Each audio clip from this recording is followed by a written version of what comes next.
The guardians of our health, our doctors, nurses, teachers, and parents, are working together to keep us well. All of them must know and agree on the health practices we need at home, in the neighborhood, and at school. This is Joan, getting ready for school. Joan learned at school that it's important to choose the right clothes on a cold day. The temperature is 40, too cold for just a coat. She will need her snowsuit if she wishes to keep well for the Dutch festival. And this is Jim, Joan's brother. They choose wraps to keep all of their body warm.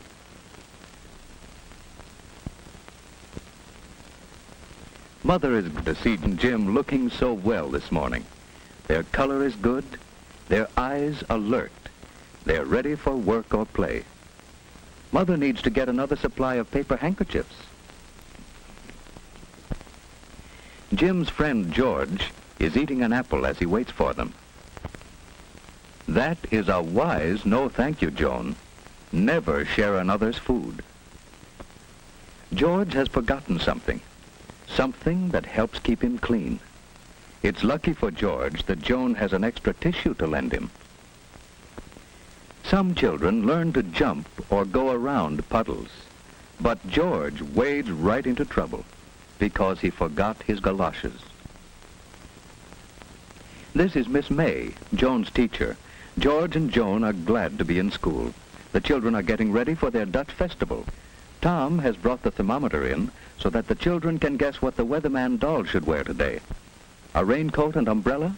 Oh no, a snowsuit and galoshes to keep him warm and dry. It was hard to guess today, but Tom is a good guesser. Or did Mother tell him what to wear? George, you forgot something more important than your handkerchief.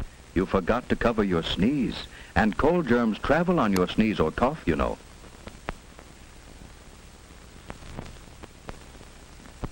Why, cold germs can fly farther than Miss May can blow the feather. Cold germs can fly 8 feet to another child's nose, hand, or food. People who put fingers into their mouths make it easy for cold germs to come to them. No, not that way, George. Blow your nose gently, without pressing the opening of the nostrils closed. That's better. Oh, and your feet are wet. It's easy to catch cold when your body is chilly. You'd better go and see the school nurse. She'll help you. The nurse is examining Mary after her cold. 4 days at home with a cold keeps others from catching it and protects you from serious infections that follow colds. Now, George, who sent you in here? Miss May thought I might be catching a cold. Well, what do you think? I'm hot and chilly. Well, did you sleep pretty well last night, and did you feel like getting up this morning? Did your breakfast taste good? I hardly had time to have my breakfast. I had an apple on the way. Now blow your nose, George. Oh, not so hard, gently. No pressure on the opening.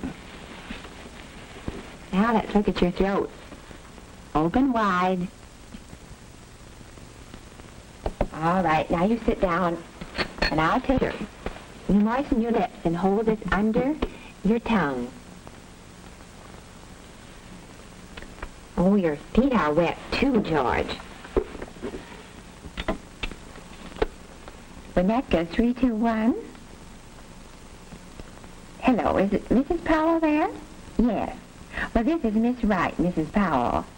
George came in to see me a few moments ago with a cold. Yes, his throat is quite red and his feet are wet, too. I do think he'd be more comfortable at home in bed. Well, just a minute, please. Yes, his temperature is 99.8. Well, it is best to consult your physician if it goes over 100, especially during the cold season. Oh, that would be nice of you to call for him. Yes, he'll be right here in my office. Thank you so much. Goodbye. Joan's mother visits school to plan a health program. Joan must learn to take responsibility for keeping herself well. This weather chart keeps Joan alert to weather changes as she marks snowy or rainy days. Dressing this weather doll for outdoor weather helps Joan know what to wear herself. It will be better for Mother when Joan chooses wraps to suit the temperature instead of arguing about what friends wear. Mother and teacher check Joan's health habits. They plan better health practices for home and school. At school, Joan's committee keeps the washroom attractive with soap sponges, brushes, and signs. Others keep the closets neat with boxes for rubbers and hangers for clothes. Another records the temperature and tells us when we need heat or fresh air. One group keeps large drawing pencils scrubbed ready for use. Those are jobs Joan and Jim could be learning to do at home, too. On Saturdays, they love to help us plan what we're going to do. I'm so glad to get this health record sheet. Your check on Joan's habits at school will help me plan a corrective health program at home. I'm going to find out what kind of health practices we use, and I must check on our equipment to see if we have the materials to carry on the school practices. Thank you for some grand ideas, Miss May. I'm going to visit school again some afternoon when I call for Joan. May I? Do come often. It is good for teachers and children to have parents visit school. Next morning, Joan's mother is inspecting the health materials in her home. Each one in the family needs a separate towel and washcloth. Mother has one for Jim and another for Joan, each with his own name. Joan's father made a box for her to stand on. It's no fun washing if you have to stretch or can't see into the basin. And here are new cups. Each can have his own cup now. It prevents catching another's cold. Why, Jim, why are you so cross? Father has taught Joan to spit into the toilet, for spitting spreads disease.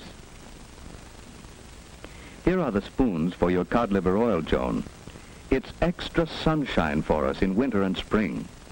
You know, strong bodies can't always keep us from catching cold, but they help us resist a serious illness that may follow colds. Keep away from persons with colds, and keep your hands clean while you're eating. Jim must wash his hands after he pets his dog, but he won't have to go upstairs, as Father has arranged a washstand downstairs, so Jim will remember to wash. What's the trouble with Jim? He didn't like his breakfast, and he was restless as he slept. He's cross and tired this morning. His throat isn't very red, but his eyes look queer. He'd better stay home today so that Mother can watch him and keep him warm. Joan's mother can't go to the kermis now, so Joan must take the paper bags for the party. Colds are easy to catch during the first 24 hours. Mother must see that Jim covers his coughs and stays away from others. She must sterilize his dishes by boiling them thoroughly in water. Joan's room at school is a busy place, and Joan wants to help get ready for the kermis. But first, she must wash her hands. We must always wash hands clean before handling food. So, Joan takes off her coat, uses plenty of soap and a good lather. She rinses her hands well and dries them thoroughly with a paper towel. In another room, the kindergarten children are getting ready for the kermis. It's best to go to the toilet and wash hands first. Now Joan has her wraps off, her hands are clean, and she's ready to pack the bags for the kermis. The kermis has started. George's friends are selling the flowers they raised. They learn that flowers, like children, need plenty of sunshine, water, good food, and moderate temperature to make them grow.